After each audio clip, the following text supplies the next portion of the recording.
come up in various parts of India.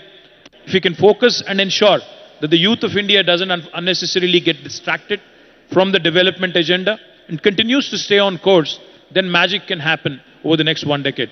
The last thing I'll mention on this count, Desh, India does not have the luxury of leapfrogging anymore. We cannot allow leapfrogging to happen. We have to literally pole vault. Because what US was able to achieve in the last, say, 1 century or so, what China was able to achieve and accomplish in the last 2 decades or so, India has to do that in 1 decade. And that is the window of opportunity that India cannot miss out. And more such unique opportunities where ecosystem and multilateral, cooperation opportunities between the government, the private sector, the academia. If this kind of conversations can happen more often with tangible outcomes, with tangible metrics, then surely India will actually get onto that proper direction and proper dialogue. No, totally agree with you. Also, I'm a big believer of democracy. It's very messy process, but it has an ability to include everybody and do the inclusive growth. In fact, I remember in 1980s and 90s, somehow there was a feeling that Japan had won and US was going to lose. And it's amazing what they did over the next 20 years. They just reinvented themselves. And similarly, they will. And the geopolitics offers a fantastic opportunity for India. And also, it's very heartening to see, for example, India really stand up and start making iPhone 15s, which is one of the most complex technologies. So the fact that they can master these things, I totally agree with you. How important do you think is the inclusive growth to be able to achieve the dream? Democracy is good. I completely agree with you. But demagoguery is not. Democracy is possibly our greatest asset, besides the think force that I just talked about. But demagoguery and, insulting our institutions, insulting our own people, dividing people in the name of religion, etc., can never make India, can never propel India into the first world orbit. What can aid, the inclusive growth opportunity that you just discussed, that you just mentioned? I firmly believe 3I. Honorable Prime Minister had called all the political party representatives a couple of years back for a dialogue. I told him one thing on behalf of my party, the Bharat Rashtra Samiti. I told him, sir, the 3I mantra needs to be followed. First I is innovation, second I is infrastructure, and third I is inclusive growth. Unless you mix these 3 I's and come out with a very unique model, because if you think about it, young Indians today, with the kind of access they have, we are all drowning in information, but like they say, we are all, grasping for knowledge and grasping and clutching for wisdom, I guess. Young Indians today have the access to the information, have amazing ability to also solve the world's problems. And they have stars in their eyes, they have the ability to really come out and, aim big at the globe and, solving global issues. Provided we give them platforms to actually, provided we give them wings to their dreams. So in Telangana, we founded what is called as T-Hub, which is the world's largest technology incubator now. Not only did we find the T-Hub, not only did we set up the T-Hub, today Telangana is uniquely positioned with women entrepreneurship hubs called as the V-Hub. We also have created TSIC, the Telangana State Innovation Cell. In fact, Funny is here. He was our Chief Innovation Officer of the state of Telangana for a very long period. I'm thankful to him for that. And also, we have created a number of institutions, including a very important institution called as TASK, the Telangana Academy for Skills and Knowledge. Unless you have your youngsters gearing up for the opportunities the world is going to present to you, unless you are able to latch on to them, unless you're able to actually, leverage that opportunity, you'll not be able to do much. So innovation and the kind of platform government can create as an enabler is extremely important. Infrastructure is equally important. The fact that today you can travel from Hyderabad to Nizamabad in about 3 hours, and probably in days to come with high-speed rail connectivity in half an hour's time, is what is going to be a game changer. Then it doesn't matter where you live and where you work. You could be living in Bangalore and working in Hubli. You could be living in Nizamabad and working in Hyderabad. So the kind of infrastructure that India needs as a country is something that governments and private sector both have to focus on. Not only national highways, rapid rail connectivity, also ensuring digital infrastructure is in place so that it becomes a level playing field irrespective of which town and which village you reside in. The third and most important thing, if you ask me, India is a country which is full of diversity. Everything in India changes every 150 kilometers. The language, the dialect, the eating habits, the way you think, the cultures, etc., etc. India has 22 official languages, 300 unofficial languages. The language you speak at home versus the language I speak at home, while we are both brown skinned, are as different from each other as are possibly German and French. So this diversity of India needs to be respected. We all, as governments and as private entities as well, we all need to ensure that innovators, irrespective of what background they come from a rural area, it could be a woman or a man, it could be a youngster or an old guy, irrespective of who you are, what religion you belong to, or what social class you belong to, you need to be given opportunities that are equal and inclusive. With this 3I mantra, I sincerely believe India can propel itself into the first world.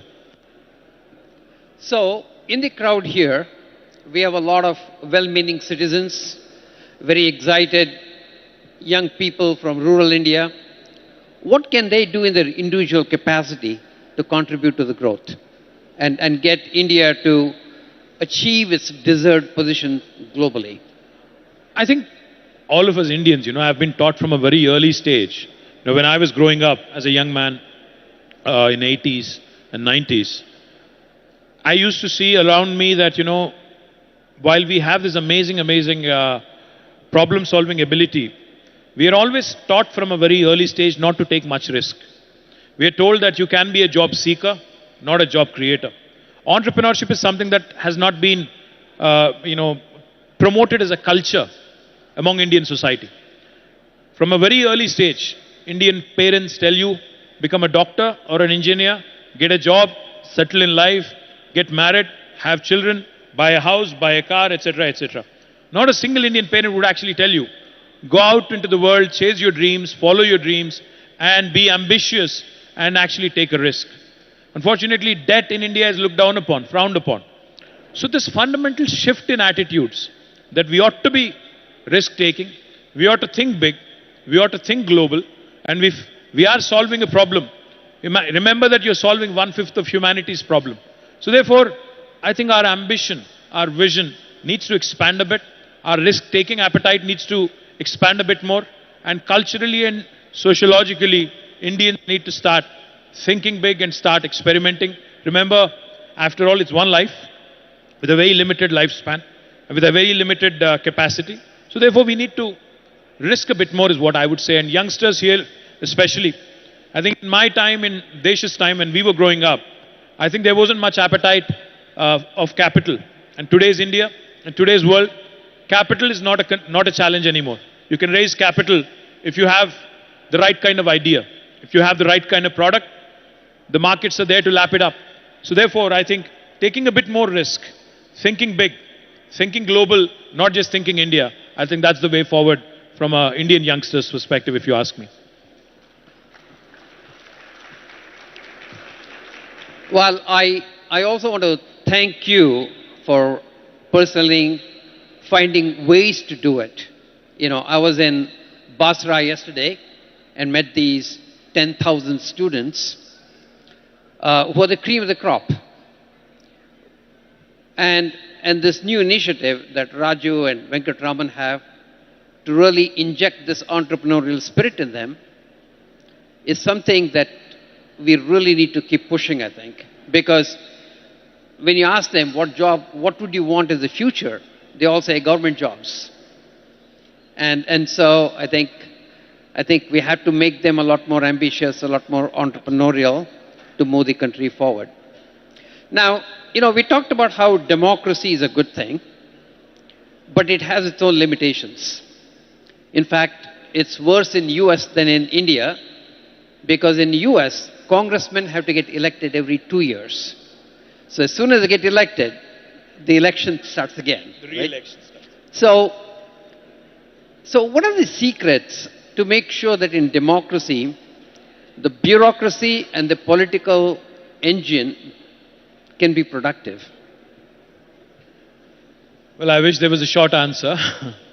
um, the one thing I would say is, if a leader, if the head of the state, in the case of Telangana, our Honorable Chief Minister, he's a man of great vision.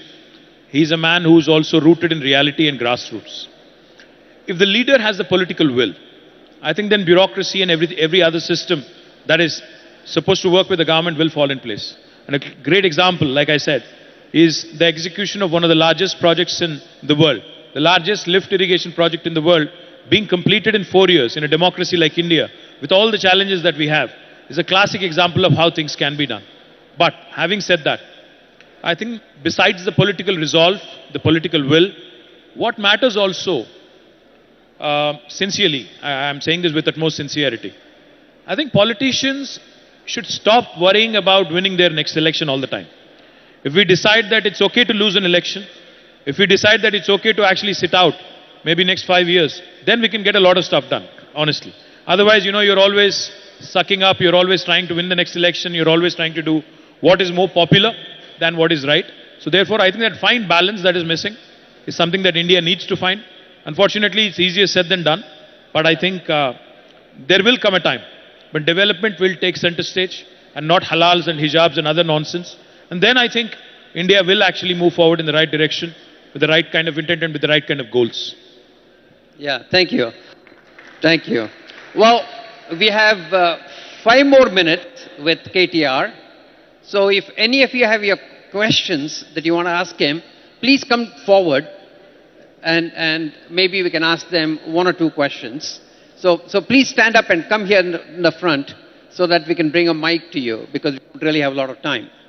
So KTR, one of the things that US seems to be doing pretty good is engaging the private citizens into the bureaucracy more as experts, right? Because our bureaucracy comes from an administrative capability and not really a vertical capability. I know you're trying that with people like Funny and so on. How can we make more of that happen? Great question, Desh. In fact, in Telangana, not only we have Funny, but in fact, my entire Department of Industry and Commerce and IT, Information Technology, has almost 15 different very bright young people from the industry who are working in various very, very senior positions. In fact, one of the gentlemen is working with us for the last 8 years, who is heading now our director as Director of Electronics and Semiconductors, is currently in the US. So what we've done in Telangana consciously is we've co-opted for the best of the talent that there is in the private sector. We have invited them to be a part of the government and use this lateral entry as an opportunity to ensure that we get the best expertise.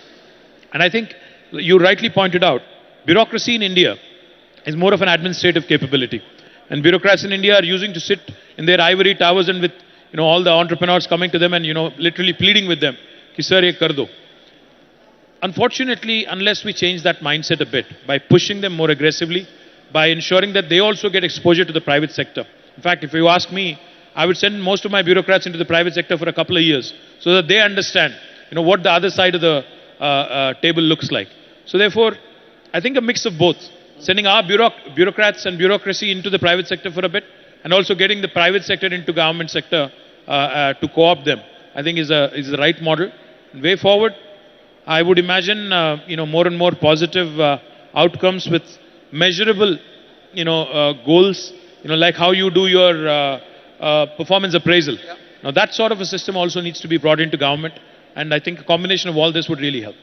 Yeah? Oh, that would be fantastic. So, any questions? Yeah. Yes. This is a fast-growing state. I was born in Hyderabad. My name is Sandhya Prakash. My question to you is, what is the program or the plan to have women leaders in the state of Telangana or all over the country as well? What would you see is the vision where more and more women can be there, represented, elected representatives as well, and also at the MLA level and other areas? So is there Soumya, a right? proper plan? You said Soumya, right? Sandhya Prakash. Sandhya. Thank you, Sandhya. Great question. See, honestly, we have not done enough justice. I'll not give you a fake answer. We have not done enough so far. There's still a lot of room. But I'll only urge one thing of women leaders and women representatives. See, today in Telangana, we have 50% of women representatives in both Gram Panchayatis, municipalities and Zilla Parishads. We have 32 Zilla Parishads, 142 municipalities and urban local bodies, 12,769 Gram Panchayatis. We have 50% women leaders there. But in the legislature and the parliament, in legislature we have 119, MLA seats, 120 rather, out of which we only have 6 women legislators. And in parliament again, out of 543, I'm not sure how many women parliamentarians are there. The only way we can change this is, of course, continuing to push and maybe bringing in legislation. The 33% reservation bill that was talked about. Because, affirmative action, no matter wherever in the world, be it in the US or be it in a developing country like India, the one way things can happen is by way of legislation. My party, led by our Honorable CM, has always wanted the 33% reservation bill to be tabled. So hopefully, the day is not far, hopefully, like I said, because unfortunately, we don't run a government of India now. So whatever was within our purview, we brought 50% reservation there. But I hope and pray that government of India also will wake up and bring in this legislation. In the meantime, I promise you that next election, we'll start looking at more representation of women. But these women leaders also will have to come from within the ranks. You cannot be staying away from politics for 4.5 years and coming to us in the last 6 months and saying, listen, I need a seat because I've done some good work elsewhere, not in your political party maybe, but elsewhere. So I think a lot of pressure also has to come from within the ranks, and that sort of pushing the envelope has to come from within and not from outside. That's what I would think. Thank you, KTR. Thank you, Sandhya.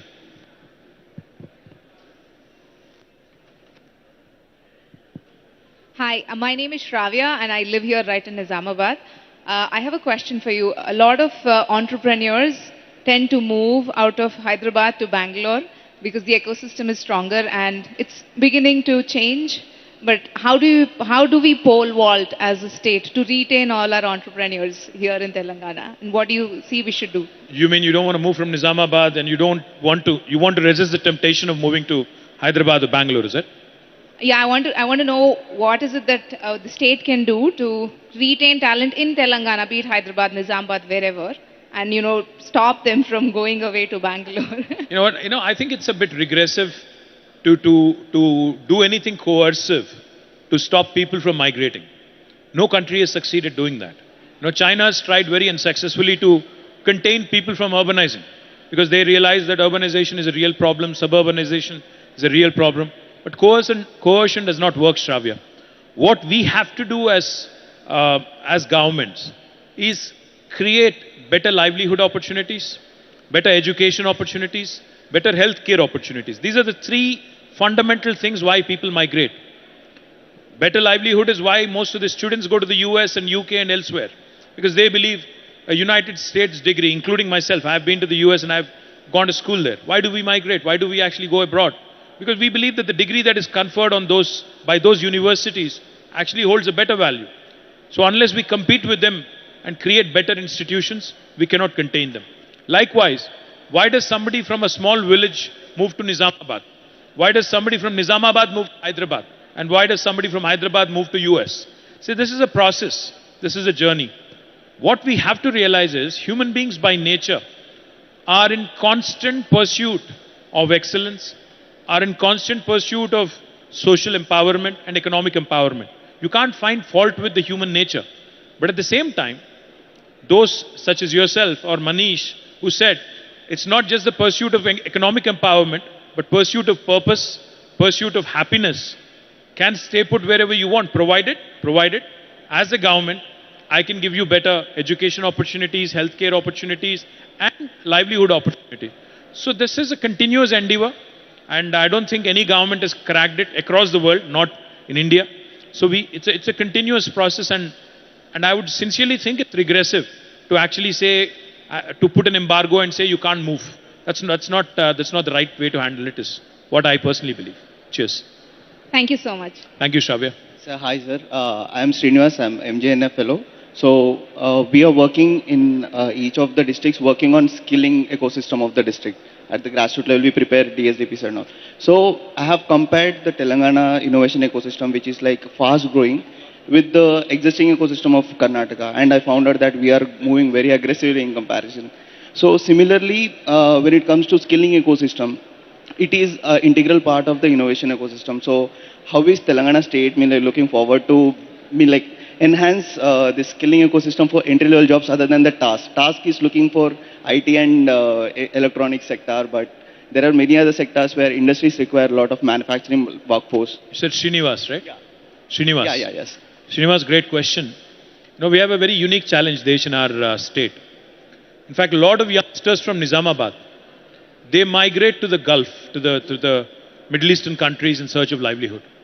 Whereas in Nizamabad fields, or if you go to Kamareddy fields, or even my district, which is very close, in Sirisila, you have workers coming from other states in India to work here.